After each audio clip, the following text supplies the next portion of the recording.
Ladies and gentlemen, boys and girls, people of all fandoms, welcome to the Ferret and Raccoon podcast, episode 109. I am the Angry Raccoon, and I am your one and only host for this podcast. Yes, I know everyone's pretty disappointed, but then again, have you seen the state of 2019 recently? Anyway, not to start off too negatively, yes, it's just me. Pretty much everyone is busy and has other commitments. Once again, I am pretty busy for the most part. I am doing this with less than 3 hours before I have work. So yeah, let's try and make this one fairly fast but eventful for the most part. We're going to move straight into generally what I've been doing over the last few weeks, or since the last podcast when I had recess on. And for the most part, I only managed to watch the one thing among a lot of organizing and cleaning of, personal possessions and my life in general. And that was, I went back and watched the 2008 series Dead Set. And it pretty much is the first zombie television series. Now, I'd imagine, given how old it is, I mean, it's 10 years, but as I have to keep reminding myself, there were people who were born in 2014 who are only, now getting or understanding things have existed for a little bit longer.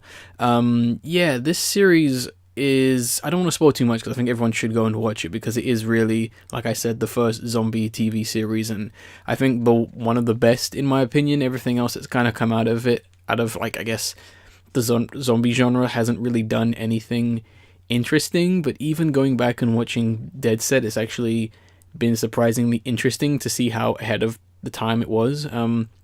This is coming from Charlie Brooker, who obviously is kind of spearheading Black Mirror at the moment, and this is a Channel 4 mini-series based around, I guess, the simple concept of what would happen if the zombie apocalypse happened during Big Brother, the reality TV series happening. Now, I know some people probably don't even know what the hell Big Brother is. Look it up or just go and watch this series. But what actually happens is very interesting, because it kind of really, without spoiling too much, it really does present a very hopeless and bleak situation with a lot of interesting positivities. And I was very surprised that the series followed so many characters and kind of dealt with so many angles, and so much happened for, I guess, a mini series I think is just over 2 hours long. It's basically a movie, and where it goes and what it does and everything that happens with it is very well done, and it's actually aged very well,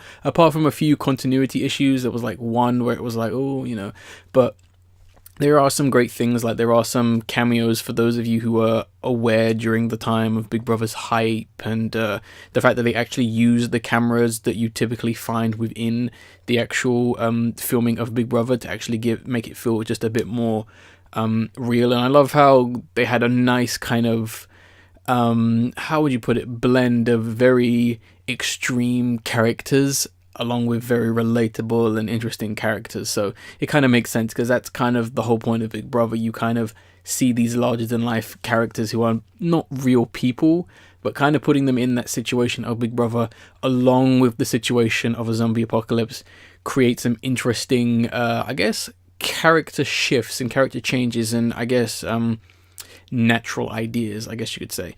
But that was a pretty good series. If you can get your hands on a DVD, which is not easy now, I would recommend it. I don't even know if it's on Channel 4 on demand.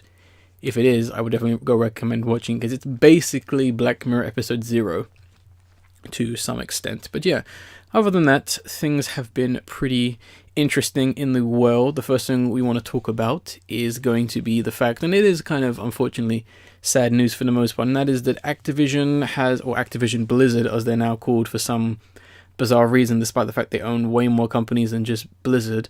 But they've unfortunately had some massive layoffs, which is very saddening to have 700 or over 700 to 800 people lose their jobs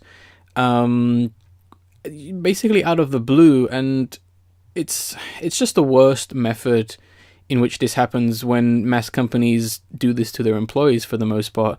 I mean, in my opinion, it shows a massive disrespect for people, and it's a massive disconnect from the world regarding these people in the higher positions who just make these decisions, and there's no second thought to what they could potentially be doing, for the most part.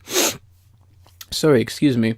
I say this because I know the higher-ups in Activision don't even think about it as a way of like kind of ending or messing up someone's lives, you know, or even damaging their public image, or consider the many other options that always arise when it comes to when you're faced with a situation of like mass layoffs. There are always other options, but for these companies, all they really see is the fact that they only made a few billion as opposed to a lot of billions, if that makes sense. I mean, so naturally you will cut people's jobs in order to protect certain other people's jobs, like management and CEOs, because all companies need CEOs. They are the ones who make games. But it's interesting because a lot of people draw in comparison to the late Satoru Iwata, who was the former Nintendo president of America, who essentially took a pay cut during, I believe, 2014 and another time in order to save people's jobs. And I know people have tried to defend Activision, you know, either outside or within the company by saying, oh, you know, the current CEO, he tried to do something like this. And I understand that there are differences between like the West and the East in terms of how they run businesses, as well as differences in currency and whether or not these studios can and cannot afford to do such things. But I mean, it was still an option. Activision Blizzard, I still can't even get, I'm just going to call them Activision because that's really what they are. They really should have put more effort into this, and they basically took the lazy option, which is what's most frustrating. I mean, I understand that stockholders, investors, and other third-party people behind the scenes who are really profiting off this are the ones that are the priority, but you could have at least given people some kind of warning, you know, like, hey, sorry, there's going to be mass layoffs, you're going to be one of them, you have a month, you have 2 weeks, at the very least, you know. Activision Blizzard clearly couldn't or can't handle like the cost of having so many employees. I mean, maybe if they hadn't bought so many studios like King Studios who make like the Candy Crush like iPhone games, this probably wouldn't have happened. Because I mean, the last time I checked, everyone as like a separate studio and separate entity was doing just fine until like greed happened. So it is a very frustrating situation because I know, yeah, you know, you start your company, you know, just so you can get bought up and, you know, you can live off that money that they bought from the company. But, you know, when it comes to stuff like this, at what cost? I mean, it always happens, you know, greed and higher ups, they always kind of, I don't know, they think they're better off on their own or with less people, but it's never that case. It's just a very frustrating and annoying situation. And I think the reason why, you know, Activision Blizzard's like sales have been so low over the last, I guess, year, according to them, despite the fact they made billions, is I think because no one gives a damn about what they're producing. I mean, they're not really making money off of Activision. I'd imagine the money they're making from Candy Crush is very slow, and no one really cares about Call of Duty anymore. Sure, it's making a lot of money, but not as much money as it used to. Activision Blizzard as a company, we're going to be talking about them in negative ways, I think, for the next few months or for the rest of this year. I can just kind of tell that they are not going to have a good year. But anyway, let's move on to some slightly more positive stuff. And that is going to be the Nintendo Direct, which happened on the 13th of February 2019. Let me just get a sip of water real quick. So I want to give some mentions of some games. I'm not going to go into them completely, mainly because I don't really need to, and it's more of a visual thing anyway, and besides, I don't really have anyone to kind of, I guess, share opinions and discussions about. So let's go for the first game, which I was pretty much interested in, because there was a lot, and I honestly didn't watch it all, and I didn't look at everything, just the stuff that I thought was interesting enough. First thing we have is Super Mario Maker 2. A surprise hit the original game when it came out, so kind of no surprise they're doing a sequel. Obviously they'll be adding way more features, way more additions, hopefully fixing the fact that people can make near broken games, and hopefully there'll be a little bit more of a filtering or some kind of system to stop people from making these troll frustrating levels, because it really has, I mean, granted it's an online game, you're going to get idiots, but hopefully something can kind of be put in place to stop that kind of rubbish. But it's nice to see that they are actually going to be utilizing other things within the Mario universe, as well as a few other games and stuff. So I'm pretty interested to see what kind of creativity comes from that, because I'm always a big fan of customization and that kind of stuff, which you have been seeing popping up a lot more in more AAA games, such as God of War PS4 and Kingdom Hearts 3 with its like selfie mode, photo mode, and I think even that awful Spider-Man game on PS4 had that for some reason, just to show off how impressive they think the game looks. God, the ego of some people. But I'm looking forward to that. Next game I want to talk about really quickly is Dragon Quest Builders 2. Still have not played the original game. Obviously, people are going to make the comparison that it's just like Minecraft.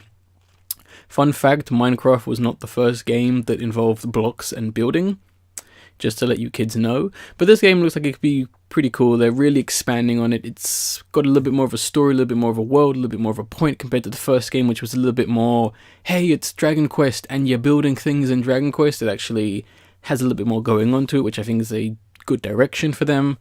What else? Dragon Quest. Oh, here's a name. Dragon Quest 11S, Echoes of the Elusive Age, the definitive edition, is finally coming to Switch. Obviously, we didn't get this game for a long time. This is the latest mainline Dragon Quest game, and some of the stuff they are showing off in this game looks pretty promising. If I'm to believe, the cutscenes we saw in the trailer are going to be the cutscenes of the game, which look really nice. It's nice to see that art style kind of in a much more polished, but yet still cartoony style, which I'm liking as well. I am liking a lot of the features. They've really kind of thought about it and really want to make sure it's like that definitive edition. There's some nice options, like for example kind of moving around the world map either as your 3D counterpart or your 8-bit counterpart, which is a nice little homage to the originals of the series.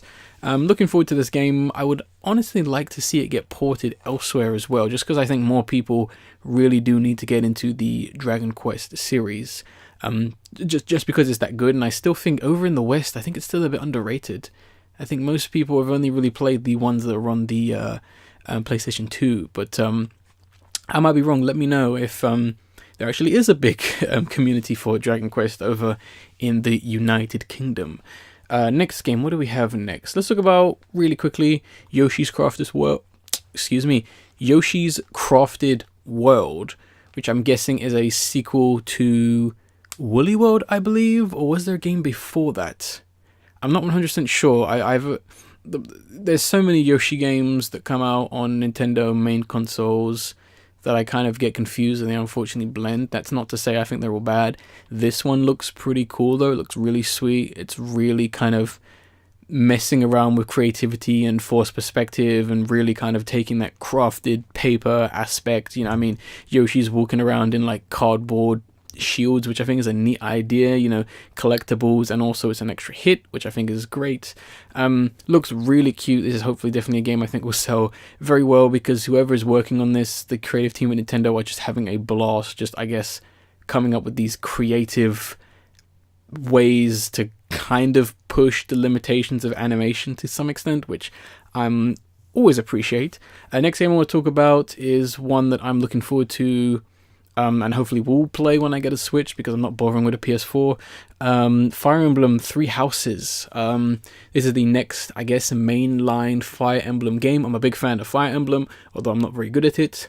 This one is going to be on Switch, and I'm really liking what they're doing with it. I'll be honest, when watching that trailer, which will kind of be linked in the description and the download link below, I was kind of getting pretty confused with the story and the lore. It was like, oh, it's this world and that nation, and they're from this place, and this is that, and I was kind of wondering, like, is there going to be a test? Because I was getting a little bit confused. But the things that I know are definitely very strong in this game. Character design is very interesting. The way this is playing out, giving you the option to kind of side with a certain region or army or whatever it's going to be at the end of the day, is a nice addition. I guess they're kind of coming at it at a very neutral standpoint. I'm liking a little bit more of a kind of strategist overall kind of army arc, where I've seen characters kind of, their attacks are kind of like armies and like people on horses charging and stuff like that, and it's kind of taking a little bit of inspiration from other RPGs like Persona. You got a little bit more of socializing within the school that was kind of present within a lot of Fire Emblem games, but not to this degree, or not really presented like this. So that's kind of nice to see. Hopefully that Persona 5 release is coming pretty soon.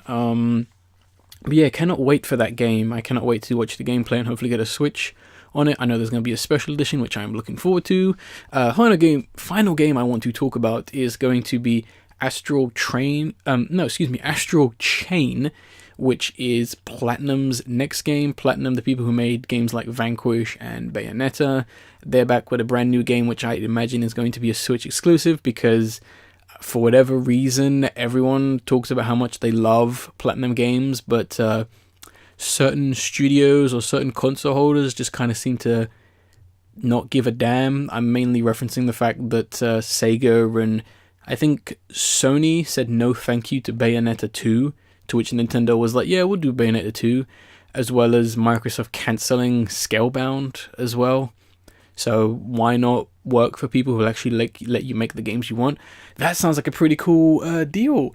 This game looks incredibly silly, incredibly bizarre.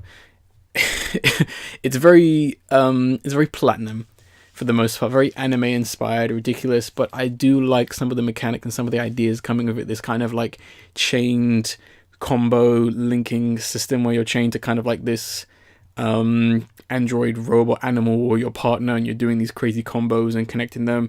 It looks like it's going to be a lot of fun, and it definitely looks like it's going to be interesting. Platinum haven't really let me down in terms of games for the most part. I can't think of any Platinum games where I've gone, man, that was the worst thing ever. I mean, yeah, they're one of the most solid like studios right now, I'd honestly say, next to I would say next to like WayForward, Capcom, Grasshopper Studios, and was it Capybara? Yeah, Capybara Studios, who made Super Time Force.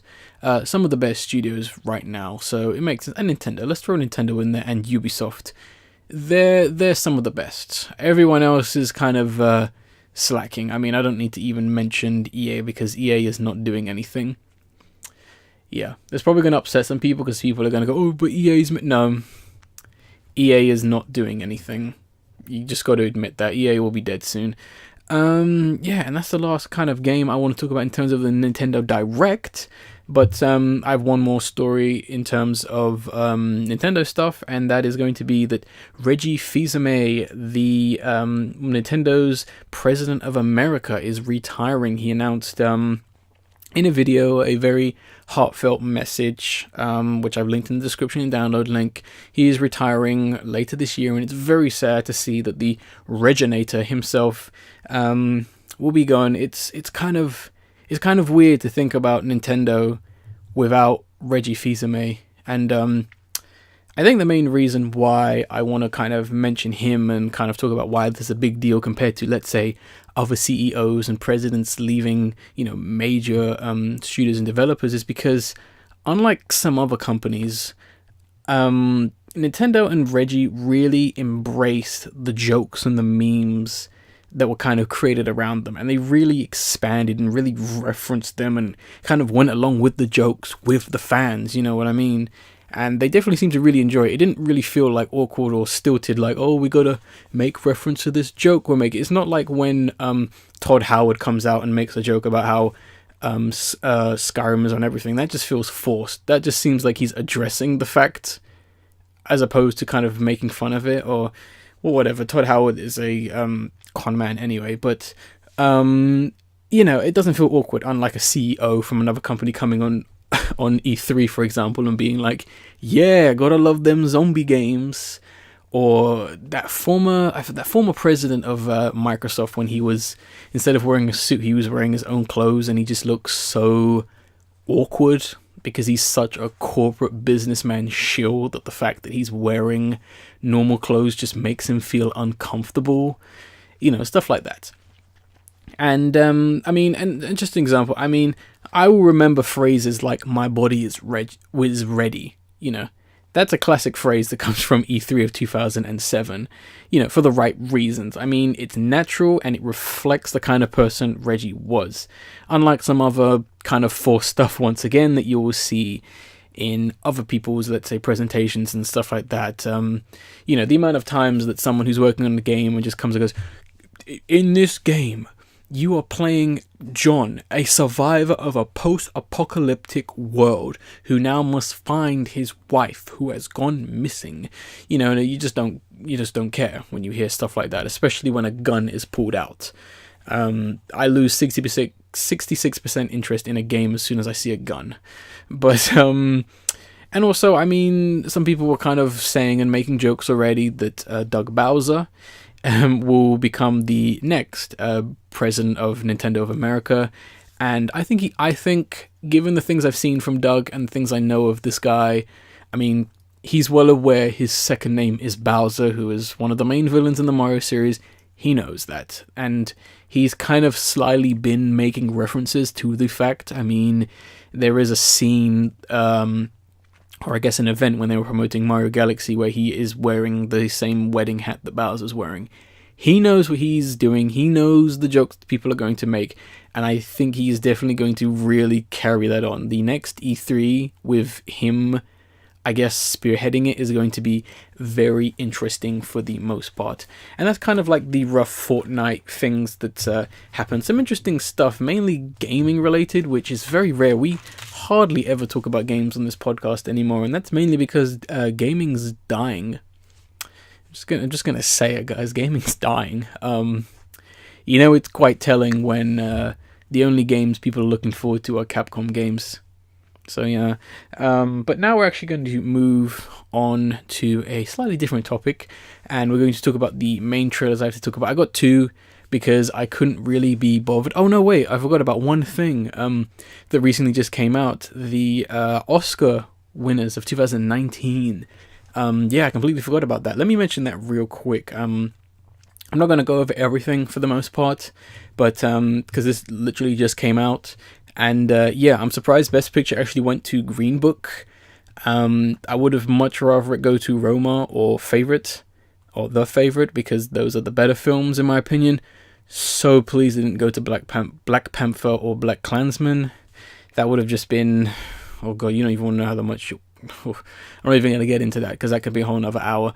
Best Actress went to Olivia Colman, which was very deserving for The Favorite. Her acceptance speech was pretty damn funny for the most part because she couldn't believe it, and I'm so happy for her. She's actually a genuine person, unlike some other actors. And I did like this one comment she made where she kind of said, any little girl who's practicing their speech on the telly, you never know. Which is definitely the kind of thing she would say, and definitely the right kind of message you would want to send to, you know, young aspiring children in general. Unlike, you know, screaming and shouting about how women are the greatest thing ever and how we need to kill all men, you know, stuff like that. It's very surprising some of the winners. I mean, Best Actor went to Rami Malek for Bohemian Rhapsody, which, you know, that's fine for the most part. I'm surprised Green Book won so much, and I'm surprised The Favorite didn't win that much either, because nothing's really touching The Favorite in my opinion. I'm very disappointed that Spike Lee even won anything, because Spike Lee is not the kind of person who you should really be giving attention to. Just do a 5-minute search on him and you'll see how much of a scumbag he is. I'm really shocked that Best Animated Feature went to Spider-Man Into the Spider-Verse. Like, really? This is Best Animated Film, not Best Pandering Film, not Best Use of Frame Rate?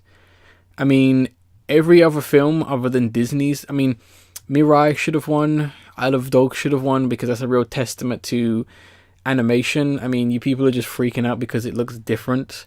Isle of Dogs looks different to an extent as well.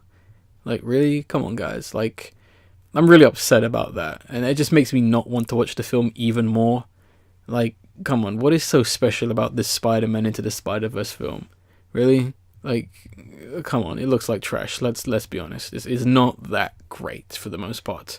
The last thing I guess I'll mention is the fact that Bohemian Rhapsody won Best Editing, which is very funny because people were making fun of that nomination simply because there's that one, I guess now famous scene from Bohemian Rhapsody which has some very questionable editing for the most part, which I didn't understand, so quite shocking it actually won Best Picture.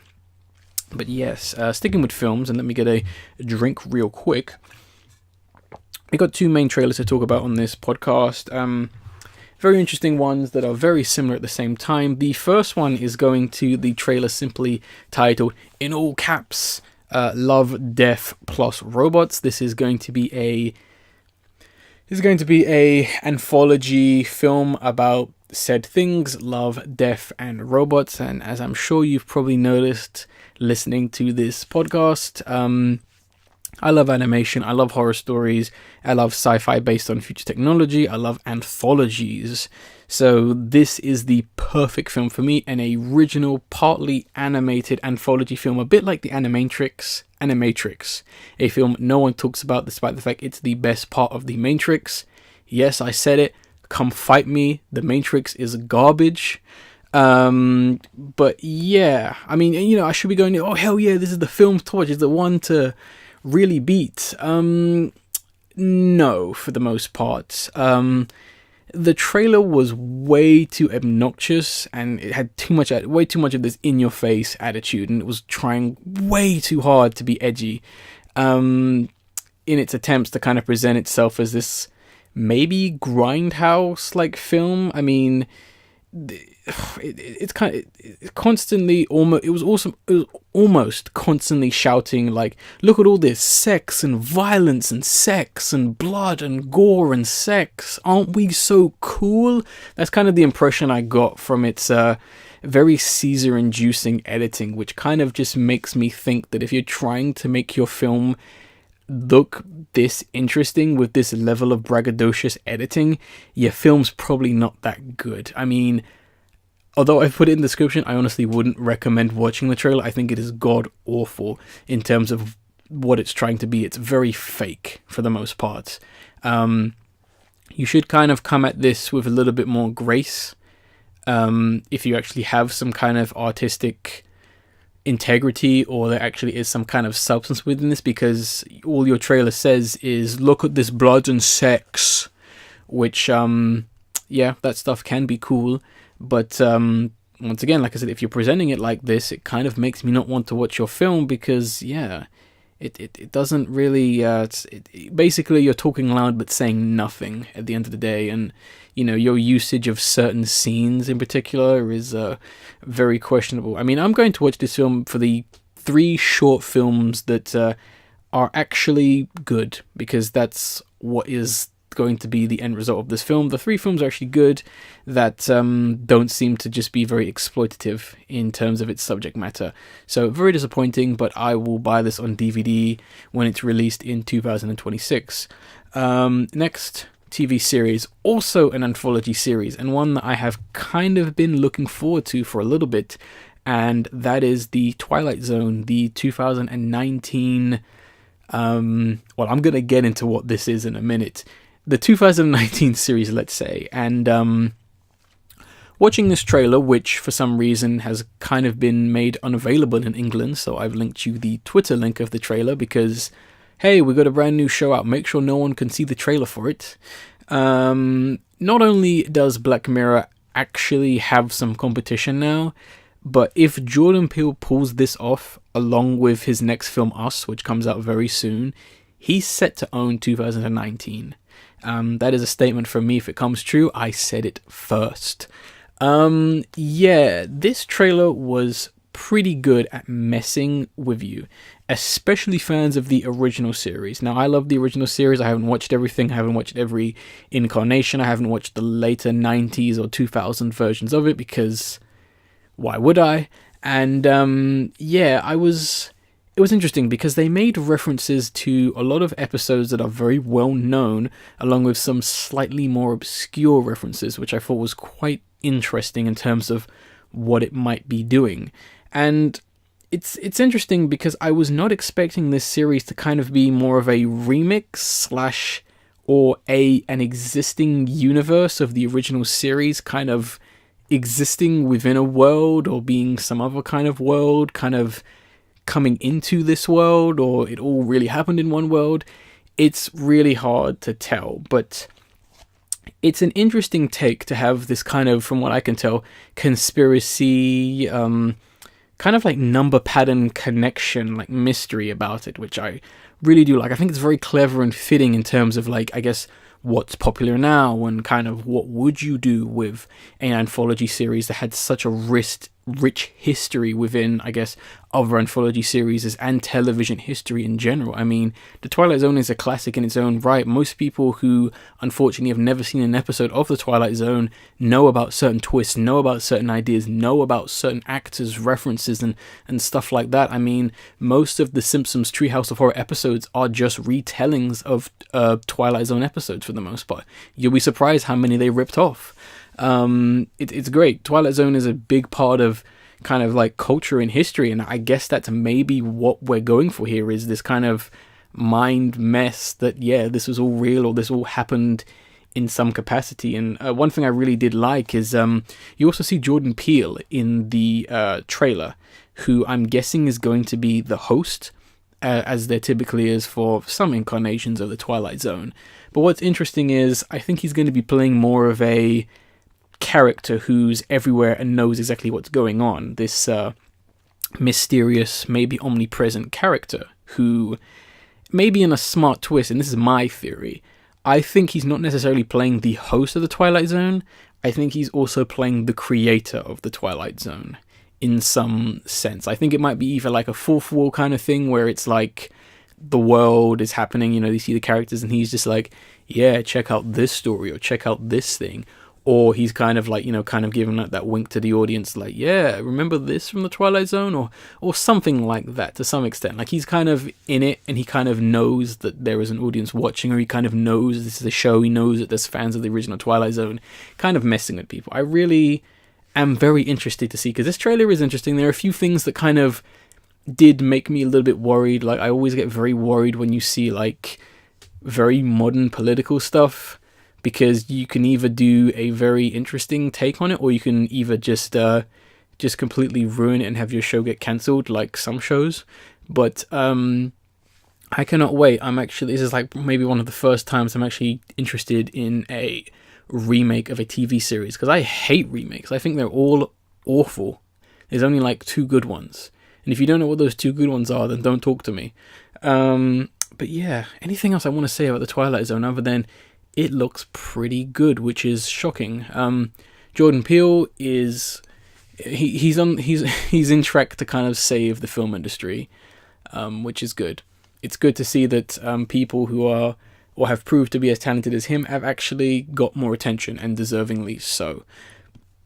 So, with that being said, I think we'll kind of wrap this podcast up with the video of the episode, which is going to be a video titled Powder New Tribe. Now, Powder is a female music producer / DJ. This is one of her newer-ish songs coming off a compilation album. I think not really of the same name, but this music video is pretty interesting because I think certain people, I won't say who, because I'll be honest, I don't know the name of this animator. I can't find their name. I can't find confirmation if their name is actually what I think their name is. It has animation from a very particular animator with a very particular style who was featured in I'll give you a clue, a very particular anime of last year.